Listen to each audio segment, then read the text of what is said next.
Hey, welcome back. So yeah, I've had these beautiful angle heads sitting in a box in my garage for 2 years after Columbia gave me a couple pairs, and never really gave them another thought because I didn't find them super easy to use at first. So for the longest time, I've been using these tin flushers, which basically kind of look like a fishing lure on the end of a pole, and you just drag them down there to flatten out the tape or squeeze out the excess mud after applying it.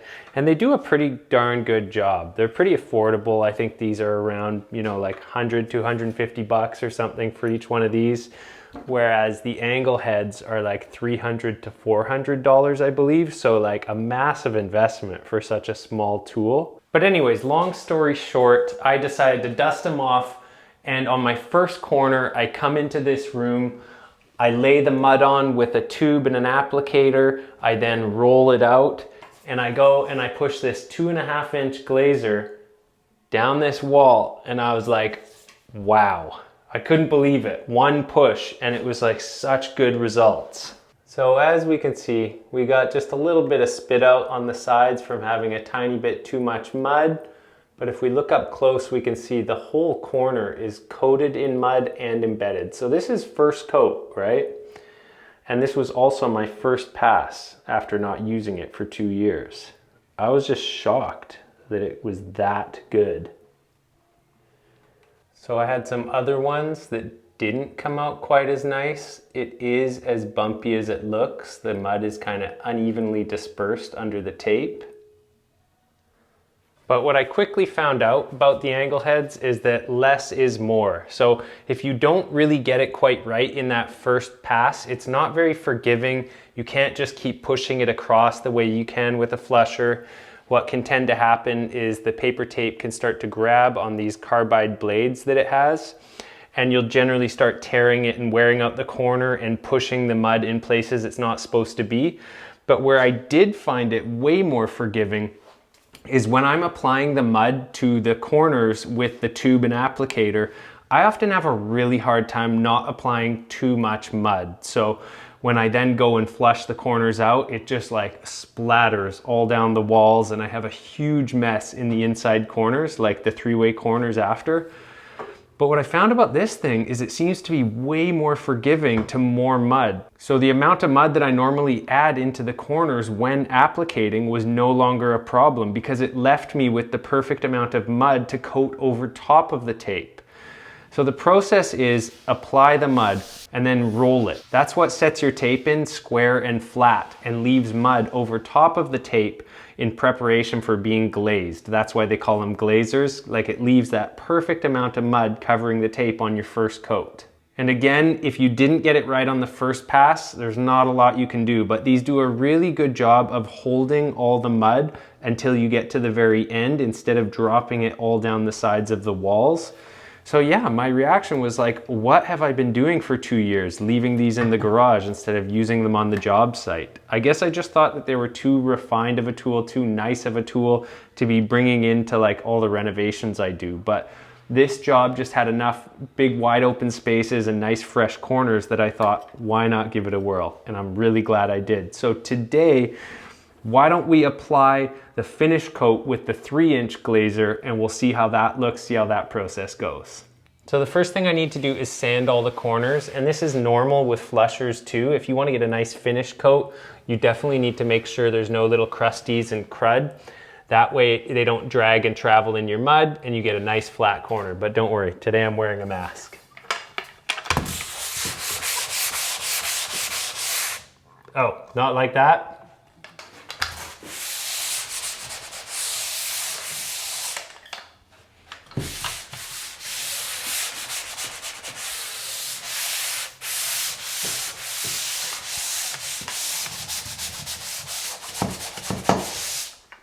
As you can see, it doesn't take very long and it just leaves it real nice and pretty.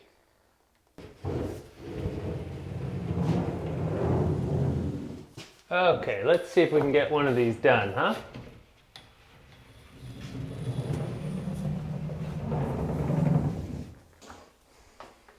I'm gonna do this one in front of me first to get it kind of primed.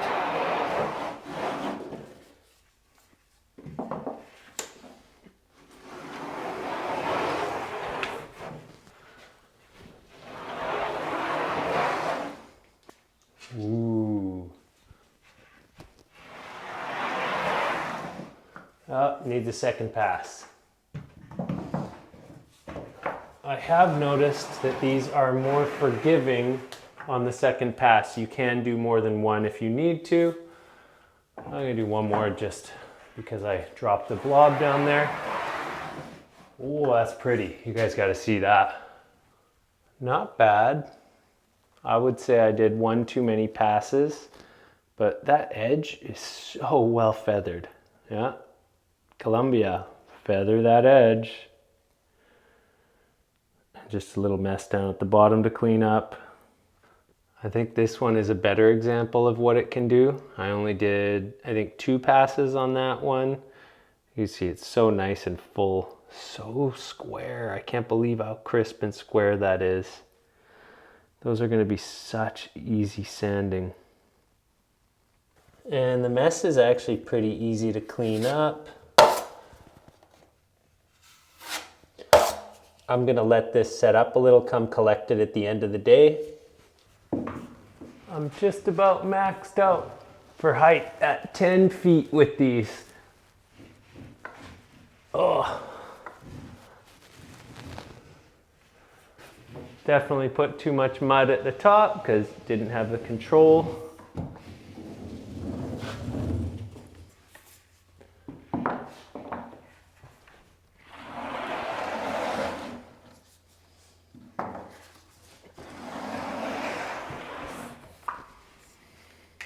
That's good. Don't touch it.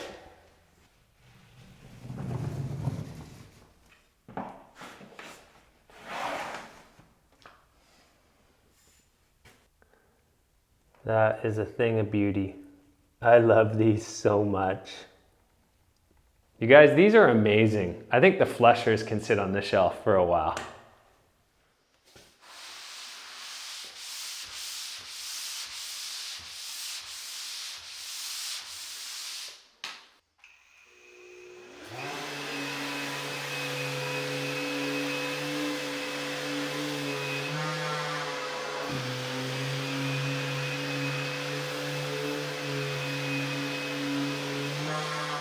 Okay, you guys, what's the verdict on angle heads? Well, why don't we take a look at some of these corners and I'll let you know.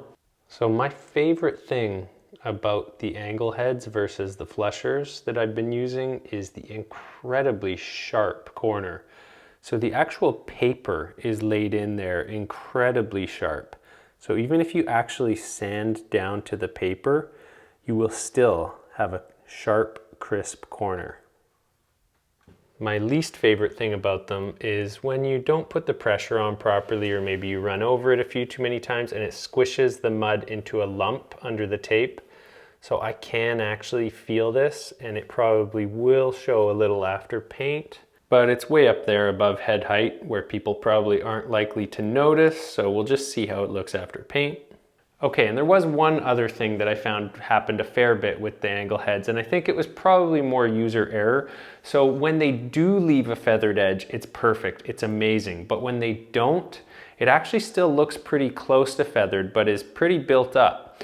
So I found that instead of doing the usual little side swipe that I do across the corner, like if it has a built up edge where it didn't feather it, I'll side swipe with mud and then just wipe it off really quick, and come sanding time, it sands really easy. I could still use the Planex, but in this case, I found the Planex couldn't burn it down because it was too wide. So I spent a lot more time sponge sanding, because had I spent enough time with the Planex, I would start damaging the face paper of the drywall. So that's one thing I did find about these. However, I do now plan to use these as my day-to-day tool, because I think if I use them more often, I'm gonna go through a learning curve and get consistent results, and you really can't beat the sharp corner that these give you. So if you're wanting to get into owning some angle heads, but you don't wanna get 2 of them all at once, or it just seems way too spendy, just get the one for setting tape. It's gonna leave you that perfectly crisp corner, and it'll give you an idea if you really want them or not, or you could just sell it, you know, and stick with flushers. Anyways, yeah, the angle heads are pretty amazing. I'm stoked I have them. And that's all. As always, I hope your projects are going really well, but I hope you're doing even better. And as for projects, this one's done and I gotta go home. So till the next one, you guys.